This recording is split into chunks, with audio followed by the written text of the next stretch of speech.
मोहाडीनगर police station येथे 2020 साली खुनाच्या गुन्ह्यामध्ये एक आरोपी होता गणेश अर्जुन सोनवणे उर्फ गण्या डमऱ्या वय 32 राहणार मोहाडी उपनगर तिखी रोड हा 2020 पासून धुळे जेलमध्ये न्यायबंदी आरोपी म्हणून जमा होता।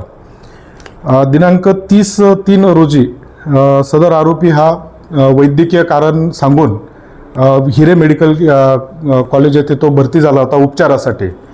त्यावेळी त्याने तिथली परिस्थितीचा फायदा घेऊन तिथून पलायन केलेलं होतं आणि तो फरार झालेला होता। माननीय पोलीस अधीक्षक श्रीकांत दिवरे सर व अपर पोलीस अधीक्षक अजय देवरे सर यांनी स्थानिक गुन्हे शाखा तसेच मोहाडीनगर पोलीस स्टेशन, धुळे शहर पोलीस स्टेशन व आजूबाजूतील जिल्ह्यातील नियंत्रण कक्ष येथे माहिती सादर केली की सदर आरोपी याला ताब्यात घ्यावे व पुढील कारवाई करावी।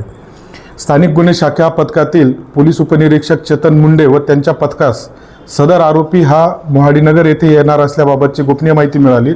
त्याप्रमाणे चेतन मुंडे व त्यांची पूर्ण टीम ही त्या ठिकाणी रवाना झाली व त्यांनी त्या ठिकाणी छापा टाकून सदर आरोपी याला ताब्यात घेण्याचा प्रयत्न केला।